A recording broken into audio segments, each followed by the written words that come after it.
చూస్తున్నాం. అగ్ని ప్రమాదంలో గాయపడిన AP deputy CM Pavan Kalyan చిన్న కుమారుడు మార్క్ శంకర్ కు సింగపూర్ లోని ఆసుపత్రిలో చికిత్స కొనసాగుతోంది. సింగపూర్ వెళ్లిన పవన్ కళ్యాణ్ నేరుగా ఆసుపత్రికి చేరుకుని తన కుమారుడిని పరామర్శించారు. మార్క్ కోలుకుంటున్నాడని, ఊపిరితిత్తుల దగ్గర పొగ పట్టేయడం మూలంగా తలెత్తే ఇబ్బందులపై పరీక్షలు చేస్తున్నామని అక్కడి వైద్యులు పవన్ కు తెలిపారు. ఉదయం బాలుడిని అత్యవసర వార్డు నుంచి గదికి తీసుకొచ్చారు. మరో 3 రోజులు తమ పర్యవేక్షణలో పరీక్షలు చేయాల్సి ఉంటుందని వైద్యులు తెలిపారు.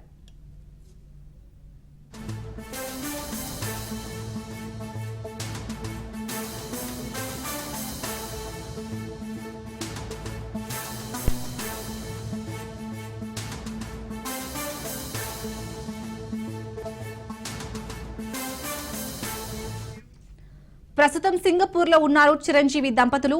Hero AP deputy CM Pavan Kalyan చిన్న కుమారుడు మార్క్ శంకర్ కు నిన్న ప్రమాదం జరిగింది. ఈ నేపథ్యంలోనే మార్క్ ను చూసేందుకు పవన్ తో పాటు సింగపూర్ వెళ్లారు చిరంజీవి దంపతులు.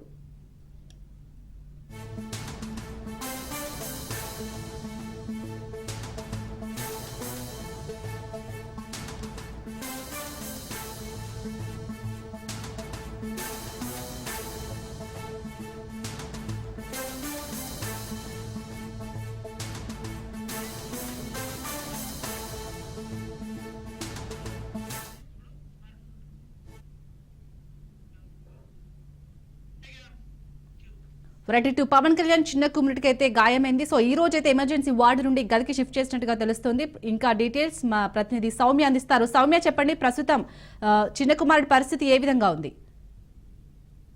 శాలిని, నేనైతే పవన్ కళ్యాణ్ చిన్న కుమారుడు మార్క్ శంకర్ కి సింగపూర్ లో తను చదువుకున్నటువంటి స్కూల్లో అయితే గాయాలయ్యాయని చెప్పుకోవచ్చు. అయితే ఈ నేపథ్యంలో నిన్న ఏదైతే అధికారికంగా పవన్ కళ్యాణ్ అరకుకు సంబంధించినటువంటి పర్యటనలో ఉన్నారో, అయితే ఈ విషయం తెలిసినప్పటికీ కూడా పర్యటన ముగించుకునే వెళ్తానని చెప్పి తీసుకున్నారు. అనుకున్న విధంగానే పర్యటన ముగించుకొని నిన్న సాయంత్రం హైదరాబాద్ చేరుకున్నారు. తన స్వగృహం ముందు ఒక ప్రెస్ మీట్ ని కూడా నిర్వహించి అభిమానులకు కానివ్వండి, మిగతా వాళ్ళకి కానివ్వండి, ప్రజలకు కానివ్వండి, తన యొక్క కృతజ్ఞతలు తెలుసుకుంటూ తన కొడుకుకి ఎవరైతే కోలుకోవాలని కోరుకుంటున్నారో వాళ్ళందరికీ కూడా కృతజ్ఞతలు తెలుపుకుంటూ తన కుమారుడిని ఇప్పుడు చూడడానికి వెళ్తున్నానని, అయితే ప్రస్తుతానికి ఎలాంటి ప్రమాదం లేదని డాక్టర్స్ చెప్పారని చెప్తూనే ఇక్కడ హైదరాబాద్ నుంచి ఉండేటటువంటి విమానాశ్రయం నుంచి తన కుటుంబ సభ్యులైనటువంటి చిరంజీవి, అదే విధంగా తన వదిన సురేఖతో కలిపి సింగపూర్ కి అయితే వెళ్ళడం జరిగింది. ఇక వెళ్ళిన తర్వాత వెంటనే నేరుగా సింగపూర్ లో ఏదైతే మార్క్ శంకర్ అడ్మిట్ అయినటువంటి హాస్పిటల్ ఉందో హాస్పిటల్ కి పవన్ కళ్యాణ్ గారు చేరుకున్నారు. అక్కడ చేరుకున్న తర్వాత తన కుమారుని నేరుగా చూసి అక్కడ ఉండేటువంటి పరిస్థితులు కూడా పర్యవేక్షించారు. ఒక డాక్టర్స్ ని అడిగిన వెంటనే ఊపిరితిత్తుల్లో పొగ బాగా వెళ్ళిపోయింది కాబట్టి ఊపిరితిత్తులకు సంబంధించినటువంటి టెస్ట్లు అయినటువంటి బ్లాంకోస్కోపీని నిర్వహిస్తున్నామని చెప్పారు. అయితే నిన్నటికల్లా